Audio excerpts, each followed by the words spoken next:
Bonjour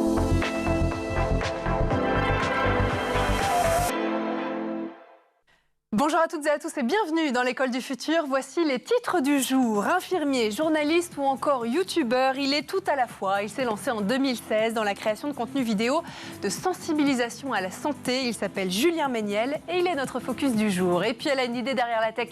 Milly Aday est avec nous aujourd'hui en plateau. Bonjour Milly. Bonjour. Ça va? Ça va. Quel va être l'objet de votre chronique du jour? Aujourd'hui, on va s'ouvrir aux cultures au sein de l'école. Et puis notre invité du jour dispose d'une très longue expérience en tant que dirigeant d'école et de structure sociale dans le privé. Il a d'ailleurs un point de vue bien tranché. Vous allez le voir sur ce terme privé qui fait débat ces dernières semaines. On va discuter avec lui des grands sujets qui agitent l'école aujourd'hui. Il s'appelle Anthony Bardou. Bonjour Anthony, vous êtes en visioconférence avec nous. Bonjour. Bonjour, vous êtes chef d'établissement scolaire. On va parler de votre parcours et de l'école d'aujourd'hui et de demain dans un instant, juste après le focus. Il est infirmier, journaliste et enfin vidéaste. Julien Méniel a plus d'une corde à son arc, vous allez le voir. Il se sert aujourd'hui de ses anciennes expériences professionnelles pour sa chaîne YouTube qui s'appelle Dans ton corps. Une chaîne qui cumule près de 750 000 abonnés, rien que ça, et qui s'intéresse au domaine de la santé. Son portrait nous est proposé aujourd'hui par Jean Martineau. La dépression. Alors vous allez me dire cette saison, mais en fait, pas vraiment parce que la dépression, c'est pas la même chose qu'une déprime saisonnière. Et comme la dépression, ça fait partie de ces trucs qu'on a l'impression de bien connaître, alors qu'en fait, pas vraiment, pas forcément, on va refaire un petit tour de la question. Allez, c'est parti.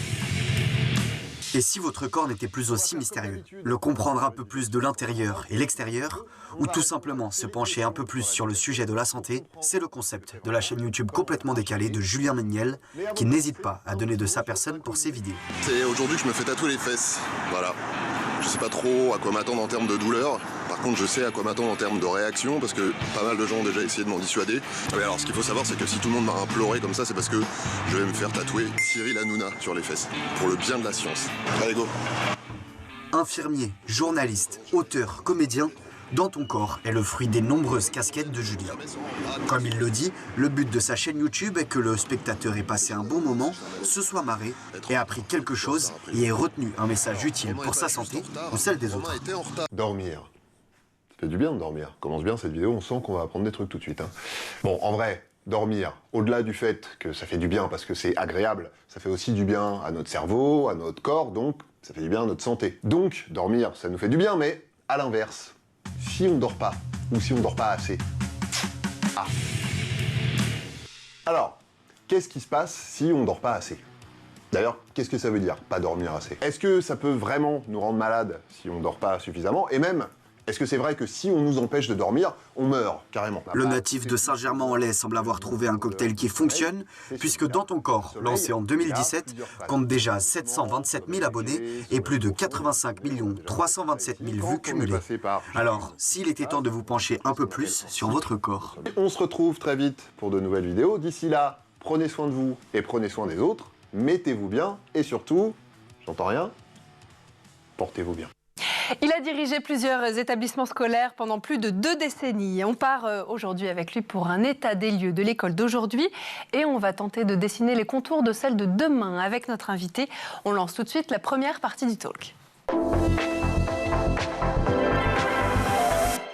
Et il est aujourd'hui en duplex avec nous pour en parler. Anthony Bardou, chef d'établissement scolaire. Anthony, vous avez été le directeur de nombreuses écoles prestigieuses depuis plus de 20 ans. Vous avez vu se succéder les gouvernements, les lois, les ministres, les réformes aussi, les politiques et les idées autour de ce que devrait être l'éducation en France. Vous avez été et êtes encore au cœur du système éducatif, au contact des enseignants, des élèves, des parents et savez évidemment ce qu'ils ressentent, ce qu'ils demandent et quels sont leurs besoins. L'école de demain, si vous le voulez bien, on va essayer de l'imaginer avec vous. Vous me disiez d'abord en préparant cette émission que vous avez toujours à cœur de mettre des guillemets autour du terme privé quand on parle des établissements privés et publics. Vous avez d'ailleurs dirigé certains d'entre eux à Paris. C'est quoi? Vous détestez cette qualification de privé ? Oui, parce qu'elle introduit un biais cognitif. On imagine que les établissements privés sont des entreprises à but lucratif. Et puis, c'est pas du tout le cas. Ce sont des établissements qui juridiquement sont des associations à but non lucratif. Et plus que ça, elles sont associées à l'État par contrat, donc avec une partie de leur personnel qui est assimilé fonctionnaire. Et puis, les frais de scolarité qui sont demandés aux parents sont pas libres dans le pouvoir de décision des établissements. C'est pas arrêté préfectoral, c'est fonction d'un certain nombre de paramètres. Et donc, à la fin, c'est pour permettre à un établissement privé sous contrat de fonctionner. Mais on ne dégage pas de bénéfices. Il n'y a pas de but lucratif tel que peut l'être une entreprise privée. Donc, on est des établissements associatifs sous convention avec l'État. Donc si je vous suis, faire de Stanislas, dont on a beaucoup parlé dernièrement, l'illustration de ce qu'est un établissement privé, est aussi faux de parler d'Henri IV pour le public, c'est ça ? De prendre Stanislas comme l'exemple de ce qu'est l'enseignement privé, c'est aussi faux que de prendre Henri IV comme étant l'exemple de l'enseignement public. Il y a beaucoup plus de points communs entre les établissements publics et privés. Ils sont évidemment très fonction des localisations géographiques où ils se situent. Les familles ne font pas le choix d'aller dans un établissement privé s'il est à 100 km de chez eux, c'est pas possible. Donc on est forcément très lié à l'environnement dans lequel il se situe et forcément très lié aux politiques publiques de la ville dans laquelle l'établissement est installé. Anthony, on a un peu l'impression, c'est intéressant ce que vous dites, on a un peu l'impression qu'il y a un grand mélange quand même de genre entre le public et le privé, le confessionnel et le non confessionnel, le lucratif, le non lucratif, le supérieur et le secondaire. Comment vous arrivez à vous y retrouver ? Est-ce qu'il y a trop de complexité aujourd'hui dans l'éducation nationale et l'enseignement supérieur ? En tout cas, de mon point de vue de professionnel, les choses sont assez claires, mais par contre, pour ceux qui ne le sont pas, je pense que ça doit être très compliqué, puisque purement privés, c'est-à-dire à but lucratif, comme on ne sait pas comment les distinguer des établissements appelés privés, en fait, vous entendez le terme privé-privé. Donc vous avez les établissements privés, les établissements privés-privés, c'est la distinction que l'on entend entre les deux. Et donc il y a un grand mélange des genres, et puis il y a surtout un grand mélange en termes de qualité d'accompagnement et de qualité des diplômes qui sont proposés. Donc ça mériterait vraiment que les pouvoirs publics s'intéressent à ces questions-là pour apporter le plus de clarté possible, notamment pour l'enseignement supérieur, aux jeunes néo-bacheliers et à leurs parents. Quel regard vous portez aujourd'hui, Anthony, sur, vous savez, les secousses qui touchent l'établissement scolaire Stanislas à Paris, sur les commentaires notamment qui sont émis à son sujet ces dernières semaines ? Là encore, c'est à mon échelle particulièrement agaçant, irritant, parce que je connais bien Stanislas et puis je connais bien aussi le directeur, je sais ce qui s'y passe, et il y a un décalage qui est abyssal entre ce que les médias peuvent en dire. Même les médias qui pourraient être pro-privés, finalement, en disent des sottises. Évidemment, les médias qui ne sont pas dans cette ligne les accablent beaucoup. Donc voilà, ce sont finalement l'expression d'orientation politique, d'idéologie, pour aller abîmer l'image d'un établissement qui, moi je souhaite à tout le monde de pouvoir mettre ses enfants dans cet établissement. Ils seront particulièrement bien entourés, accueillis, choyés, éduqués et formés. Voilà, je souhaite à tous les établissements d'être à la hauteur de ce que propose Stanislas. Message passé. Je voudrais faire, Anthony, avec vous un petit tour de votre parcours, vers votre parcours. Vous avez dirigé des grands établissements scolaires ces 22 dernières années, notamment le groupe Fénelon-Sainte-Marie à l'école normale catholique, en passant aussi par l'Institut Saint-Dominique. Pourtant, quand vous étiez petit, l'école, c'était pas trop votre truc ? Non, pas du tout même. J'ai commencé par pas d'école, j'ai été déscolarisé pendant longtemps. Et puis je n'aimais pas ça. J'ai attaqué mes études par un CAP horticole. Et donc j'ai du CAP jusqu'au master. Donc un parcours un peu original sur le plan de mes études. Donc ça m'a appris aussi la force de résilience. Mais ça m'a donné aussi un peu en creux de comprendre tout ce qui dysfonctionnait, tout ce qui n'allait pas, tout ce que je ne recevais pas, que j'aurais dû recevoir. Toute la simplicité qui m'était imposée dans le regard porté sur les difficultés scolaires. Donc voilà, de manière plus ou moins consciente, je suis rentré dans ce métier, voilà, plus ou moins consciemment avec l'envie de réparer ce qui avait dysfonctionné. Et puis, je suis entré dans le secteur social. J'ai travaillé pendant 15 ans pour l'aide sociale à l'enfance, la protection judiciaire de la jeunesse, avec des établissements scolaires associés. Ça a été très, très formateur pour moi. C'est un univers que j'ai beaucoup apprécié avant de basculer dans des établissements scolaires plus classiques, d'abord à l'étranger avec l'AEFE, en dirigeant un lycée français à Rome, et puis ensuite en France, en province et sur Paris. Fort de ces expériences personnelles d'abord que vous venez de nous partager, puis professionnelles, quel est votre point de vue aujourd'hui sur le système éducatif français? Est-ce que l'école se porte bien selon vous?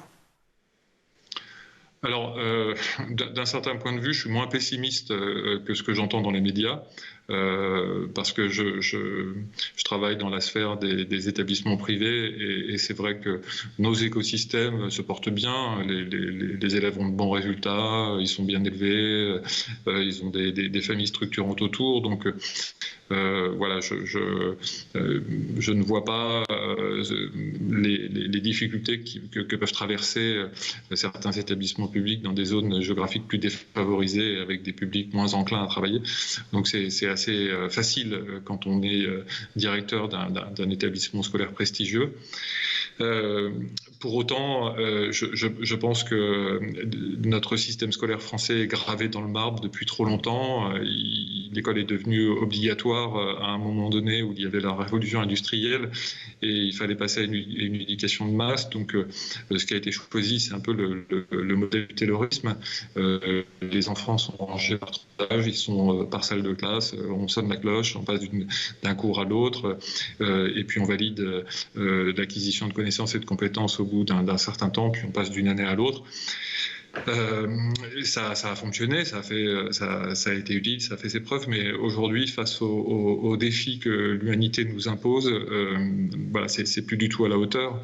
Et puis toutes les sciences de l'éducation, les sciences sociales, les neurosciences cognitives, aujourd'hui apportent un corpus de nouvelles connaissances qui doivent pénétrer les connaissances des enseignants, les pratiques des enseignants, pour transformer un peu notre modèle.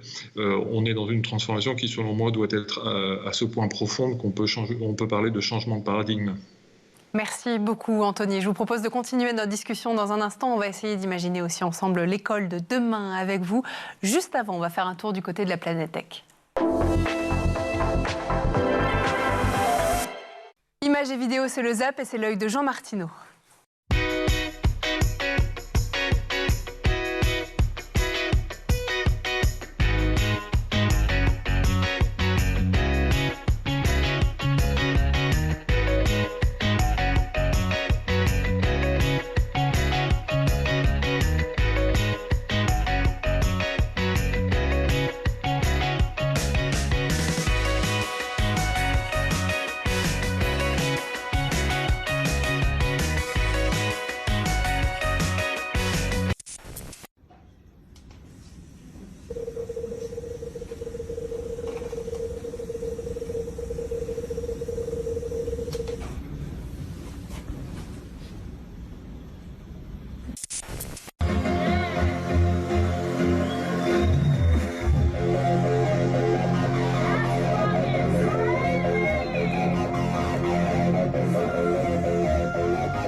Et on est de retour toujours sur le plateau de l'École du Futur et en compagnie de notre invité en duplex aujourd'hui, Anthony Bardou, chef d'établissement scolaire. Anthony, juste avant de reprendre notre discussion, si vous le voulez bien, on va laisser place à la chronique de Milly Adaé qui a une idée derrière la tech.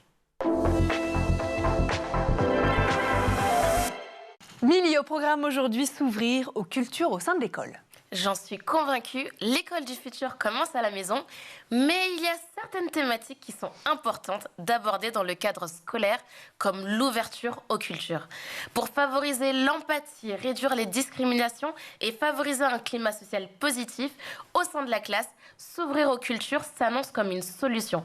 On va le voir ensemble aujourd'hui, la diversité culturelle enrichit non seulement l'expérience éducative des élèves, mais prépare également les jeunes à vivre dans un monde de plus en plus interconnecté. Effectivement. Alors, on va commencer avec vous par discuter de la reconnaissance de la diversité culturelle au sein de l'école. Pourquoi est-ce que c'est important, même crucial, vous allez nous le dire, et comment peut-elle être intégrée dans le programme éducatif des enfants?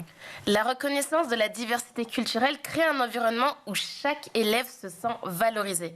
Ça peut être intégré dans le programme en incorporant des contenus qui reflètent différentes perspectives culturelles. On peut inclure dans les thématiques des auteurs, des artistes et des scientifiques qui représentent différentes cultures. Dans les programmes, les professeurs peuvent intégrer des livres, des activités artistiques et des projets qui reflètent la diversité culturelle mondiale. D'ailleurs, les mangas qui mettent en avant la culture asiatique ont fait leur entrée en 2016 dans les référentiels de la lecture des programmes officiels. Donc c'est pourquoi on retrouve de plus en plus de mangas dans les CDI des collèges. Et pour les professeurs qui ont des fans de mangas dans leur classe, il serait intéressant de leur faire découvrir des nouveautés dans le domaine, comme les afro-mangas. Il y a par exemple The Last Commit, écrit par Michael Dambi et Dwayne Huno, qui s'inspire de faits réels dans une Afrique fictive. Ce manga transmet également des valeurs comme celui de l'Ubuntu, qui met en avant la fraternité. Alors, on continue à parler de ce sujet-là. En quoi consiste la sensibilisation interculturelle, Milly, et comment peut-elle contribuer aussi à un climat scolaire un peu plus inclusif? La sensibilisation interculturelle va au-delà de simplement reconnaître la diversité. Elle encourage la compréhension mutuelle, le respect et l'appréciation des différences culturelles. Les écoles peuvent promouvoir ça en organisant des événements culturels, des discussions ouvertes et en favorisant des interactions positives entre les élèves de différentes cultures. Pour les professeurs qui seraient intéressés à organiser des journées culturelles ou des ateliers d'échange culturel, je vous recommande Karen Adediran, la fondatrice de la collection de livres Les Icônes de Kimia, qui organise des ateliers pédagogiques en milieu scolaire. Sa collection de livres qui fait voyager les enfants à travers l'histoire est également disponible à la FNAC. Milly, parlons maintenant de l'importance d'intégrer les parents. Et oui, c'est important dans ce processus. Comment leur implication peut-elle renforcer l'ouverture des cultures à l'école? L'implication des parents, elle est cruciale. Elle crée un partenariat entre l'école et la famille, ce qui renforce aussi la connexion entre le foyer et l'environnement éducatif. Les écoles peuvent également inviter les parents à partager leurs traditions, leurs histoires et les compétences avec les élèves. Il est également important d'organiser des réunions régulières pour discuter de l'inclusion culturelle dans le cadre éducatif et recueillir l'ensemble des idées. Alors la question qui se pose maintenant, c'est comment on pourrait créer un environnement éducatif qui favorise véritablement aussi l'inclusion de l'autre? Alors créer un environnement inclusif nécessite un engagement continu. Ce n'est pas une action ponctuelle. Ça implique d'intégrer des politiques et des pratiques qui valorisent la diversité culturelle, de former le personnel à la sensibilité culturelle et de fournir des ressources éducatives qui reflètent la diversité du monde. Milly, je vous laisse le mot de la fin. En conclusion, l'ouverture aux écoles, l'ouverture aux cultures au sein de l'école n'est pas simplement un objet éducatif, mais un impératif social. En favorisant la diversité culturelle dans l'éducation, on prépare les futures générations à un monde où la compréhension interculturelle et le respect mutuel sont essentiels. C'est un voyage continu, mais chaque petite action compte pour construire un avenir éducatif, inclusif et enrichissant pour tous. Ça, c'est sûr. Merci beaucoup, Milly, pour cette chronique.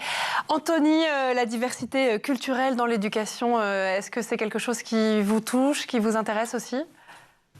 Absolument. Là, j'ai bu les paroles de votre interlocutrice. Je signe dès demain pour ce type de projet, à la fois dans cette proposition de découverte de l'interculturel, mais aussi dans la place laissée aux parents.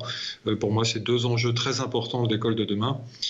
et puis qui répondent d'une certaine manière à la publication du rapport de l'UNESCO en 2022 qui propose un nouveau contrat social dans l'éducation à l'échelle planétaire et qui souligne ce type d'enjeu de solidarité au niveau international. Donc voilà, ça commence déjà à l'échelle locale et je trouve ça formidable.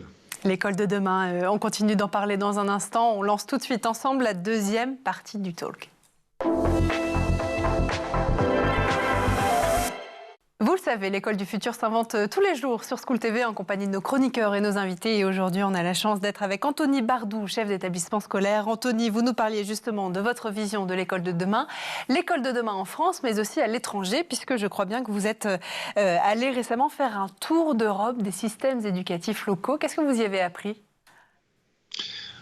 C'est intéressant d'aller regarder là où, a priori, ça fonctionne. On le sait, dans tous les pays scandinaves, on a des échos assez positifs de ce qui s'y passe. Je suis un peu sur pour l'expliquer sur des schémas caricaturaux. Un jeune Finlandais arrive en terminale avec quelque chose comme 200 ou 300 heures de mathématiques en moins qu'un jeune Français, et pourtant il est 1,5 fois ou 2 fois meilleur qu'un jeune Français. Donc ça interroge sur la question des moyens, et puis ça interroge aussi sur les modèles pédagogiques qui sont pratiqués, même s'il y a des différences culturelles et structurelles entre nos deux pays, et notamment liées à la diversité dans les classes. C'est plus homogène dans les systèmes du nord de l'Europe, mais tout de même c'est intéressant de regarder de plus près. De la même façon au Canada, ils ont fait une grande révolution de leur modèle éducatif sur ces 15 dernières années. Et là aussi, c'est drôlement intéressant de voir comment ils ont décloisonné tout un tas de choses qui étaient figées depuis des décennies. Donc voilà, c'est inspirant, et ça permet d'essayer de réfléchir à ce qui pourrait se faire à notre échelle, soit au niveau local, mais aussi au niveau national. Vous nous parliez justement à l'instant des pays nordiques. Vous militez aussi pour le développement des compétences psychosociales et le bien-être émotionnel des élèves et des enseignants à l'école.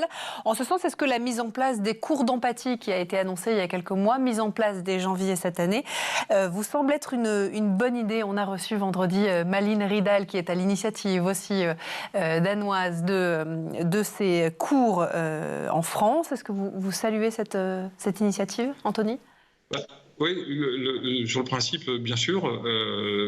Voilà, tout ce qui peut aider les enfants à vivre ensemble et à bien se sentir à l'école, à bien se sentir dans la relation avec les personnes et l'enseignant, ça va forcément dans le bon sens. Après, je suis toujours un peu,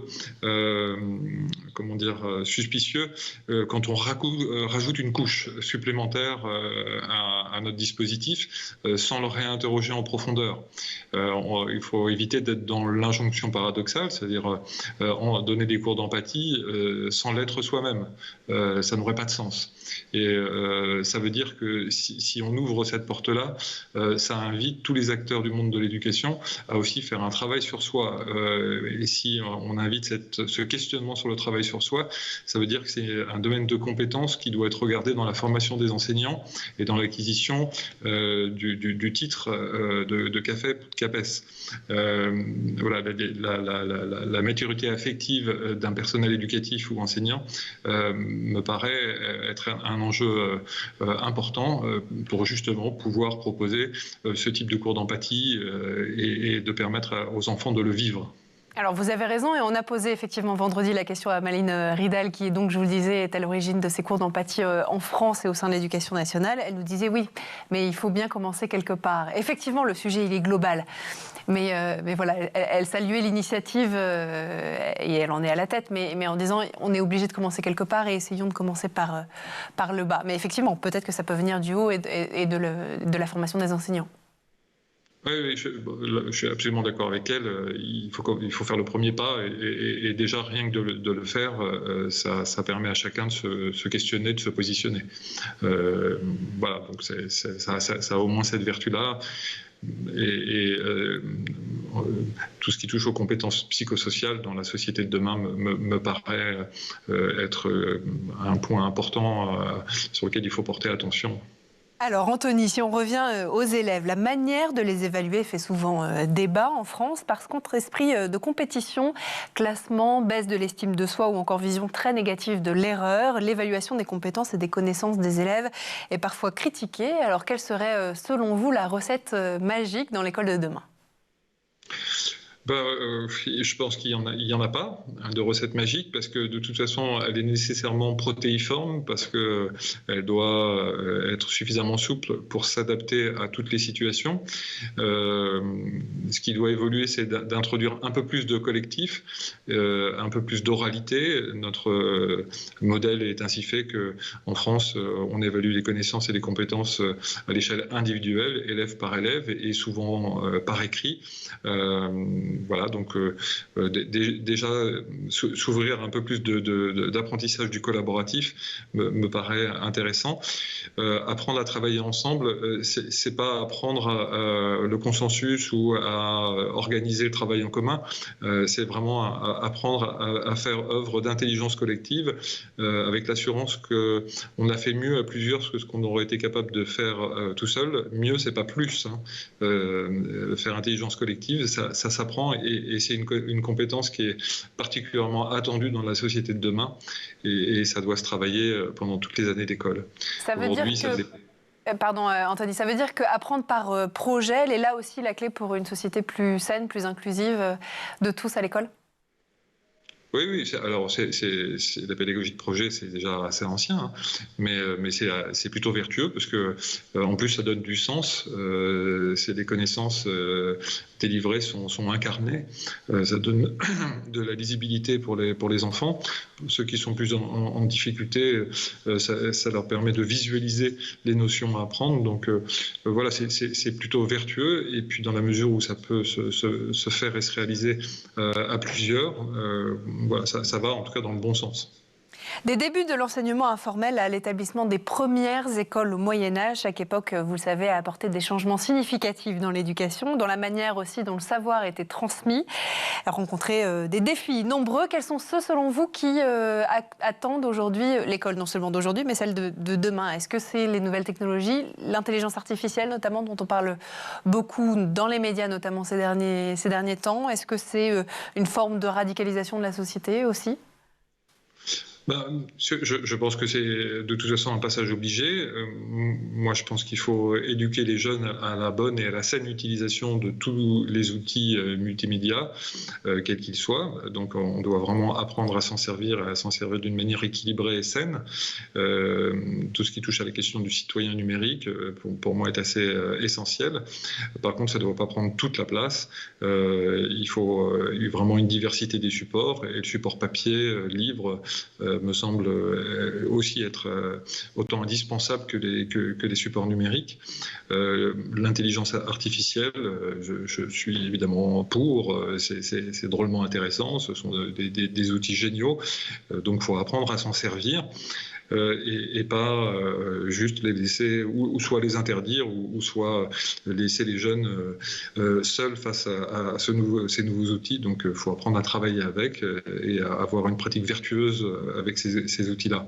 Mais quand je pense l'école du futur, je ne pense pas nécessairement à une espèce de néo-modernité ou post-modernité avec ce qu'on peut imaginer comme étant futuriste. Non, il y a des choses dans notre histoire qui sont excellentes à conserver, des choses dans notre présent qui peuvent être éliminées, d'autres à conserver, et puis des choses à réinventer pour le futur. Ce n'est pas un basculement total d'un modèle à un autre. Anthony Milly a une question à vous poser en rapport à ça. Est-ce que dans l'école du futur, vous concevez des cours d'entrepreneuriat, de finance, toutes ces thématiques qu'on n'apprend pas à l'école ? Je pense que l'école du futur, elle doit avoir des dimensions ouvertes sur la cité. Elle doit, notamment à travers la création de tiers-lieux, type Fab Lab, des endroits où on peut faire converger à la fois les élèves qui constituent l'école, mais aussi d'autres jeunes venant de l'extérieur, des parents, d'autres adultes venant de l'extérieur, favoriser la création créativité, la collaboration, le partage de connaissances, de compétences. Donc, apprendre à l'école, c'est aussi apprendre à apprendre en dehors de l'école. Et donc, d'avoir ces espaces mixtes ouverts vers l'extérieur semble pour moi drôlement intéressant à réfléchir. C'est en tout cas des sujets que je porte dans mes fonctions. C'est comment intégrer davantage l'établissement dans sa cité pour qu'il soit ouvert à des publics plus larges que simplement les élèves qui y sont accueillis. Apprendre à apprendre, et notamment en dehors de l'école. Et ben voilà, ce sera le mot de la fin. Merci infiniment, Anthony Bardou, d'avoir été avec nous aujourd'hui en duplex.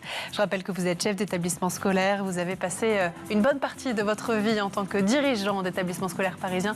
Merci d'avoir été avec nous et de nous avoir apporté aussi votre vision de l'école d'aujourd'hui et de demain. C'était très intéressant. Merci aussi à vous, Milly Adaé, pour vos partages, votre chronique aussi. Vous savez que vous êtes toujours la bienvenue sur ce plateau. Merci à vous de nous avoir suivis. Et puis nous, on se retrouve dès demain à 12h30 sur School TV. Bonne journée.